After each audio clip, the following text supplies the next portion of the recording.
Hi, I want to welcome everybody to the AWP. I am James Brown in Kepple, coming live with undergroundbooks.org, and we're interviewing John Fitzgerald, publisher at Salmon Books, and also we have a new book that they've produced by lovely Hélène Cardona, poet, and we're here to ask them a couple of questions about the whole writing experience, the new book, and to maybe do a little bit of poetry as well. First of all, we're going to start with John. John, hi. Hi. Pleasure. Hi. Absolutely. Just want to ask you, how did you originally get into publishing? I'm not a publisher. I'm not the publisher of Salmon Books. Oh, okay. I'm just a poet at Salmon Books. That's even better. I'm not very well researched on this at all. Jesse Lindeni is the publisher. Oh, fair enough, fair enough. Yeah. And he's... She. Once again. Yeah. So how many books of poetry have you published in your career? My fourth will come out next year. And how long typically, since you said your fourth, how long typically between poetry books do you go? It's been 3 years between each one. 3 years between. So you started out later in writing. Yes. What was the impetus behind that? Why did you initially say, I'm a poet, I'm writing poetry? Well, I was writing the books for a long time before they actually got published. Okay. So you're a late publisher, early writer. yeah, I didn't really submit anything. I was more interested in writing than submitting. I don't submit. Yeah. I've never submitted anything. Yeah, that's kind of a professional problem of mine. No, it's okay. I mean, there's not like you're getting paid 15 cents a word or anything. No. It's true. And if I have the choice between spending my time trying to find places to submit to and writing, it's a whole nother game. Yeah. And there's a lot of poets that spend all their time doing that. Yeah. And do they ever get published? I don't know. I don't read the journals. I mean, that's another job as well. That's a whole job in itself. Yeah, just to be in touch with the academic literary journals, and that's where a lot of poetry these days is coming out, I suppose. Yeah. How do you? What's your prediction, future of poetry these days? Well, it seems to be growing exponentially. It's kind of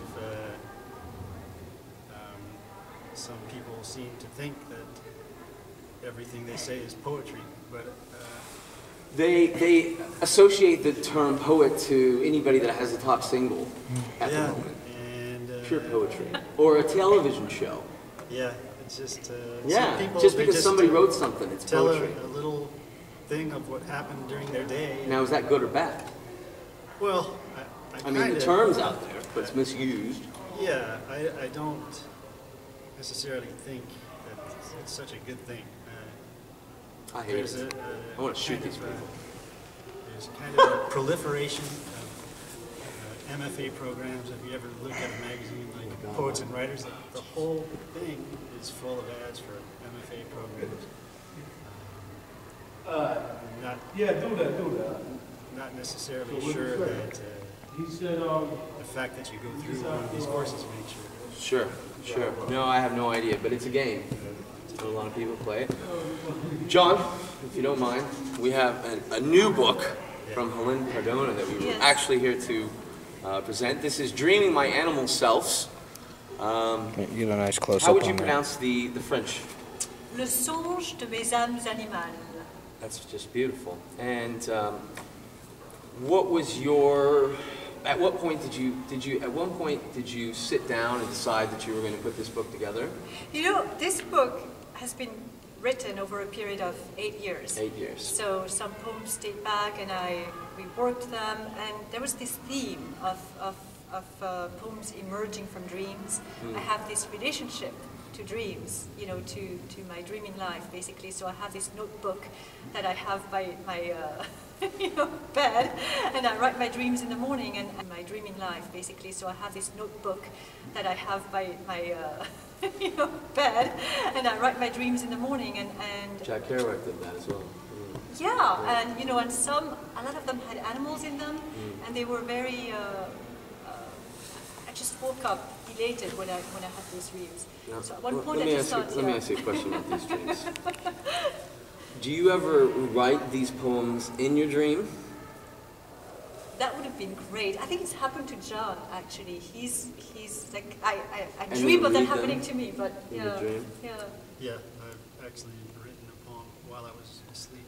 They say conscious poetry is so 20th century.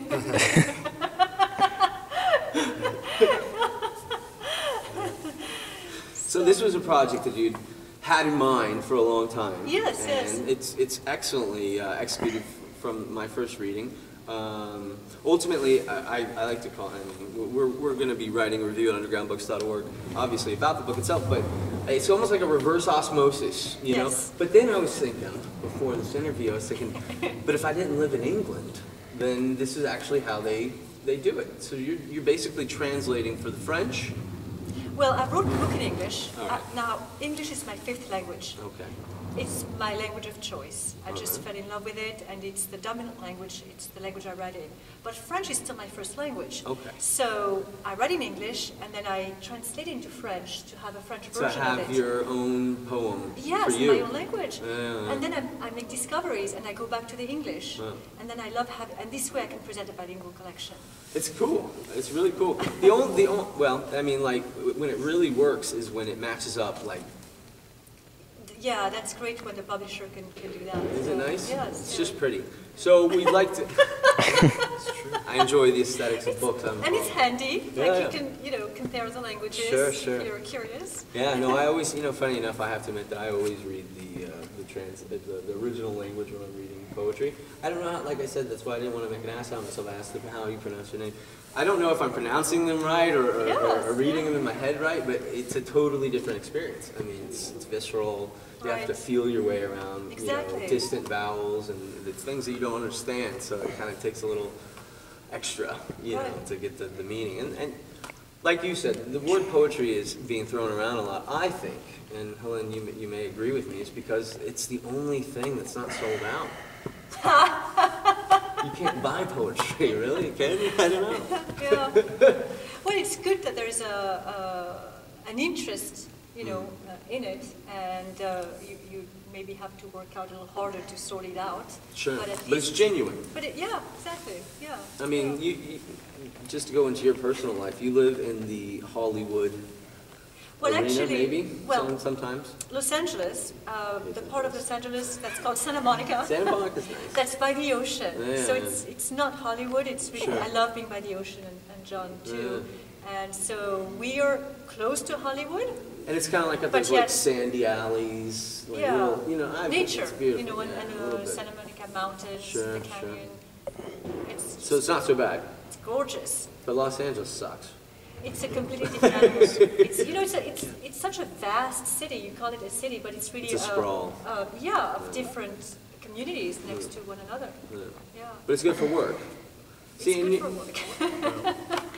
It depends. Okay, There's a lot of traffic, Yeah. so if you have to drive around in the area, you're in a bit of trouble. I went to Los Angeles expecting like that whole Bukowski experience. Didn't happen for me. No. I went to West Hollywood. He was from San Pedro. San Pedro? Yeah, which is near Long Beach. It's on, most of California is on the west coast, but Long Beach has a southern coast. Okay, So I can imagine it goes that. around like that. So the coast is on the south, and that's where he was from. He's actually That's where a postal clerk. That's where his dad beat him. Yeah. So there's a great book that I read a while ago about Los Angeles before moving there called The Nowhere City. Nowhere City. By Alison Lurie, if you've heard of her. And it's like the tag, is two people searching for their identity in a city that has none. And it's really interesting, I find, because it really has its own identity in a funny way, but it's better if you come to it already having a strong sense of identity. Why? You have a purpose in being there. Yeah. You don't want to go there and find yourself. The Day of the Locust? No. I just got upset because it was like I go to the bar and everybody's a writer or an actor, it's like That's great talent, because it's attracted a lot of talent from New York. Sure. It's really a great city. New York is just crazy right now. Yeah. It's just a weird place, when the bridge. I'm glad that I live in Queens now, because when the bridges go down and they just have that little Manhattan all by itself, Well, That scares the shit. I lived there for 8 years. And, So you, yeah, I loved it. Funny enough, we actually have a common friend. The writer of Serendipity Oh. was my roommate in 2004. No kidding. Yeah, Oh, Jim Spivey, right? What a small How about world. that? Yeah. Wow. Yeah. And you did 2 of his scripts. I looked on that. The Good Year or whatever. I could, yeah. And Serendipity, I wrote a song. That's for right. that. Yeah. And sang it. Yeah. So that's cool. And It's very cool. Yeah. No, I don't have the soundtrack, so I haven't heard it. But I'll have to YouTube that. Is it YouTubeable? I don't know. I have it though. I can It's send not it to really on you. the Yeah, soundtrack. that'd be great. They didn't put it on the soundtrack for Legal reasons. legal reasons, but you know, in the movie you can hear the song. Yeah.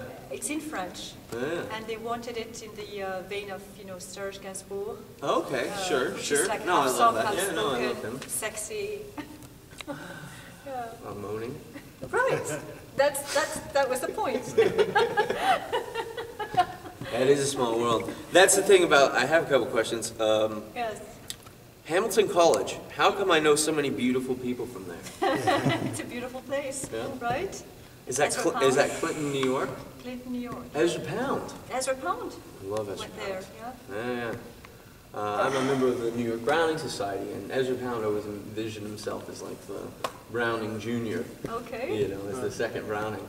But yeah, I love cantos. Yes, and when I was there, actually, we did. And that's actually right up your alley, because you actually can read most of it. Yes. I don't speak enough language. And we actually did a production of it, of the cantos. Oh, wow. A bit like a Greek, with a chorus, and it was just wonderful. That sounds nice. And is Greek your favorite of the languages? Greek, my mother's from Greece. Okay. That's my connection to it, and so she taught it to me when I was little. I haven't been keeping up with it, as Do you much speak as. to her in Greek? Well, or- she's gone. Oh. But yeah. Growing up, you were exposed to it. Yes, I I just was. don't know the characters. It's a different alphabet. Yeah, it's funny. All right, so A lot of roots, though, in English from the Greek. you studied piano in Geneva. Geneva. So I was born in Paris. We moved to Geneva when I was 1 year old, and I attended the conservatory there when I was 5. And I graduated from the conservatory with a second prize in piano. So I wasn't thinking of becoming a pianist, but my teacher, was very encouraging. Sure. And then when we moved to Paris, I continued under a master there, Matt Moseman, who was grooming, a lot of pianists. But I was also pre-med, and I wasn't able to Multi-talented. to continue the piano, though. That's one of my regrets. That's my relationship with harmonica. But it's no piano. Piano's a beast. It takes. Well, I had one course that said it takes a lifetime to learn French, but it takes a lifetime here to learn piano as well. That's amazing. Do you ever pop into a saloon and tickle the ivory? Yeah, it was mostly classical. Oh, sure. Played, yeah. Cool. So, we have this new book of poetry, which I recommend. It's called Dreaming My Animal Selves by Hélène. Hélène, you had Cardona. it right in the beginning. I'm trying my best. I apologize. She's going to join us for a few poems from the selection. We're going to start with Peregrine Pantoum. Okay. Peregrine Pantoum. Begin with a dream.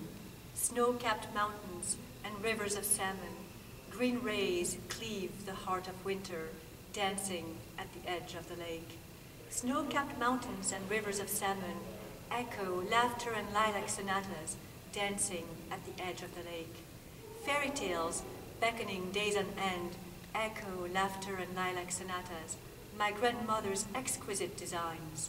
Fairy tales, beckoning days on end, wisdom and melancholy build fires, my grandmother's exquisite designs, engineered by elves. I sleep with fervor, wisdom and melancholy build fires, myriad books and soulful dwellings, engineered by elves. I sleep with fervor on slippery roads, frozen paths, myriad books, soulful dwellings, Enchanted forests ripen with children's riddles. Slippery roads, frozen paths, drive mazes of mind. Enchanted forests ripen with children's riddles, exiles and travels, forced and chosen, driving mazes of mind. Tales of torture ring from the land of gods, exiles and travels, forced and chosen, sirens and magic flutes ablaze. Tales of torture ring from the land of gods. Green rays cleave the heart of winter, sirens and magic flutes ablaze. Begin with a dream. Beautiful. Should we go to the next one? Notes from last night. Yes. So this poem is dedicated to John. Okay. And John's book with Salmon actually is called The Mind. The Mind. So it's a fantastic book, and I right. just wanted to plug it since we were here. www.salmon.org. Org. Or Com. Or .com? .com. Salmon.com. Nice. Salmon poetry. Salmon Poetry. There's poetry. Salmon poetry. .com. And this is notes from last night to John in memory of his father. One can distinguish Van Gogh from Chagall, that state of in-betweenness where even objects seem alive, to do with light and looking pure. Because of all this light, I'm partially blind. It doesn't matter whose ghost you see, as long as you see one. Two darknesses together across the shape of face. Warmth comes forward, cool retreats. I just experience. Talk about faith I don't believe. Experience is cellular. In our normal state, we're not able to perceive. That's why I think the dead know. I had never seen before the beauty of it. Everything has to do with light. Every ghost, proof of the afterlife. Any ghost. Now, I'd like to hear this one in French as well, if that's possible. Bien sûr. Sure. Note d'hier soir, pour John, en souvenir de son père. On peut distinguer Van Gogh de Chagall, cet état d'intervalle où même les objets semblent vivants, qui traitent de lumière et pureté. À cause de toute cette lumière, je suis presque aveugle. Peu importe le fantôme que tu vois, du moment que tu en vois un. Deux pénombres liées à travers un visage. La chaleur avance, le froid se retire. J'en fais juste l'expérience. Parle de foi à laquelle je ne crois, l'expérience est cellulaire. Dans notre état normal, nous ne pouvons percevoir. C'est pourquoi je pense que les morts savent. Je n'avais jamais auparavant vu telle beauté. Tout est lié à la lumière. Chaque fantôme, preuve de l'après-vie. N'importe quel fantôme. Brilliant. So we're going to move on to poem 3. Would you like to start on the French with this one? And this one is Dreamer. So let's do the French first. Ok. Yeah. Rêveuse. Rêveuse. Ah, apercevoir Aphrodite et être touché par sa grâce, voir la beauté partout, pardonner à tous et moi-même et succomber, succomber, succomber. Ah, donner encore une chance à l'amour, car j'ai vénéré Athéna et suivi Artémis. Goûte la grenade de Chypre, plonge dans l'océan, laisse-toi briser le cœur. Considère ceci, sois fortunée, reconnaissante. Considère ceci, sois vivante, car l'ultime cadeau est donné avec la mort. Il n'y a ni fin ni début, succombe, succombe, succombe. Je paie avec la mort de ma mère le prix de mes rêves, tandis que je rêve la création d'un monde, tandis que je rêve de nouveaux souvenirs, tandis que je me rêve d'amour inondé. Ah, laissez Aphrodite te guider vers l'Esprit suprême, qui clame encore et toujours, montagnes et rivières je suis, vent, sable et pluie je suis, lune, soleil, étoile je suis. Sa voix ne sera pas étouffée, car elle est formidable et fait écho à celle des bien-aimés. C'est son privilège de te servir, car la vie recherche beauté et complexité. Percevras-tu avec les yeux du cœur? Entendras-tu l'appel du jaguar, celui du colibri? Laisse la roue du temps t'absorber, laisse-toi briser le cœur.